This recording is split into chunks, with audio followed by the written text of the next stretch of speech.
I'm now joined by Alfie who helped me talk about this and seeing exactly how our economy is in Zambia when it comes to issues regarding this. Alfie, thank you so much for appearing on this. Thanks for having me, How are you? I'm good, thanks. How are you doing? I'm very fine, thank you. Yes.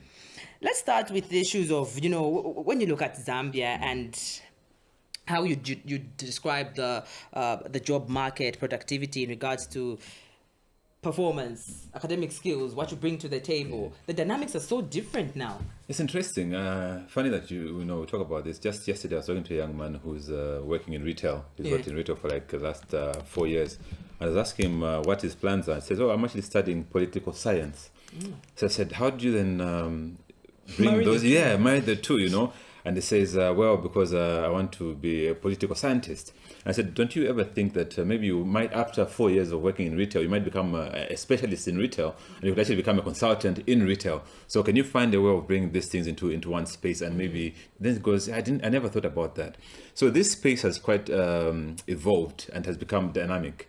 You find that somebody who's an engineer now is sitting behind a desk, and somebody supposed to be, sitting behind a desk is the one who's out there in the field doing all these kind of things. So the space has become competitive, and also because our economy is not where it's supposed to be.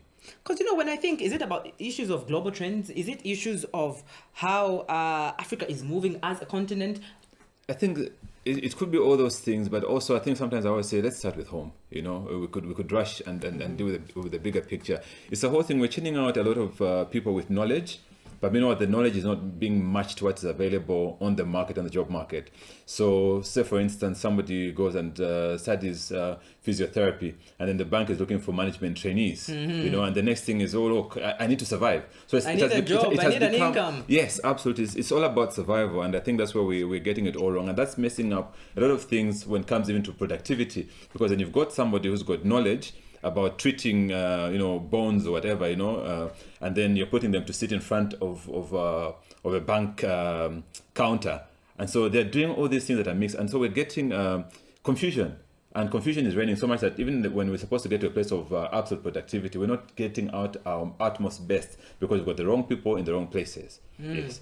When you look at industry, it used to be, white collar jobs, and it used to be just accountants, lawyers, doctors, and all that. But now you get to have an athlete who's making an income out of, playing football, or is it, playing basketball, and then you get to have the entertainment industry also growing in our country. So when you look at the industries at large in the country, which are those that are moving away, not really neglecting, but slightly concentrating more on the skill that you bring to the table, other than the degree, the doctorate, or the diploma that you have?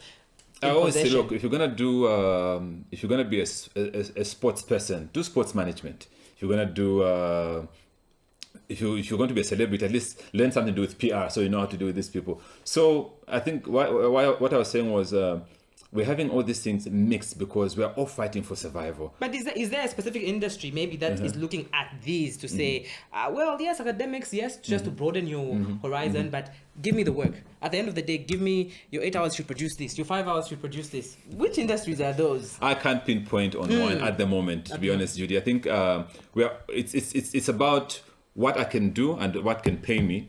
I'll start again. I'm always in these workspaces with different people. I went to a telecoms entity yesterday, and I found that at lunchtime, the workers are opening their booths and selling things. And I'm thinking, so they came to the office in the morning to come and work, do their normal work, but while they're working, they're thinking, I need to go at lunchtime, open the booth and sell shoes or whatever it is that they're selling. So it has become so entrepreneurial, and there's a mix between being an entrepreneur and being a professional. So you go and get your degree, you come to the workspace.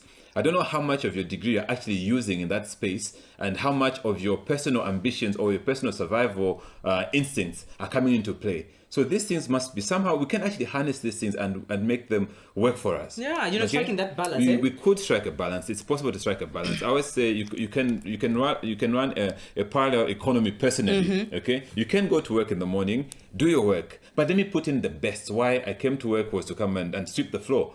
You know, sweep the floor the best that you can. At 5 p.m., then go and open the car boot if you have a car as a cleaner. Then sell your merchandise. That way, you're growing yourself as well in terms of discipline for your own business if you're going to be an entrepreneur later on. But I think we're having all these mixes because people are just trying to survive at the end of the day.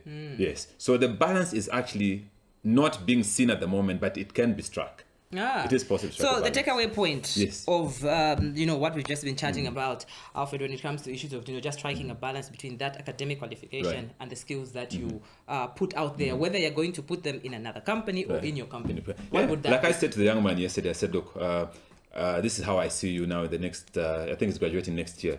And he says, you can actually become a retail specialist, a consultant. So obviously in your political sciences, obviously psychology or some of these human sciences that are there, bring that to the table. Now you know how to stock take, you know how to manage your flow, you know how to manage people. How can you now, as a political scientist or stroke psychologist, bring that and become a retail specialist? You can actually be a consultant in retail. You can go to all these multinationals that are coming into the country, set up their retail stores or things of that sort. Bring that into a space where it actually works for you. But then you find that somebody would have done that for 4 years. That's a skill that has been acquired. And then suddenly leaves that and rushes now to become a political scientist, meaning we have lost out so many years of productivity, you know? So it could have been somebody who was working in the mines for so many years. Now because they've got a teaching degree, they want to leave that and go and become a teacher. How about bringing that teaching experience into the mining sector and become a tutor into how to be a best miner and things of that sort? Blend them. Yes, blend them. I think the balance then is not struck because, like I say, it's all about what can I do to feed myself for today and tomorrow. But then there's enough space for us to learn and to progress into the next level. Yeah, something that will benefit you and well as absolutely, nation. Absolutely, we can do that. Thank you so much for coming through. Thanks, Judy. It was a pleasure. Appreciate it.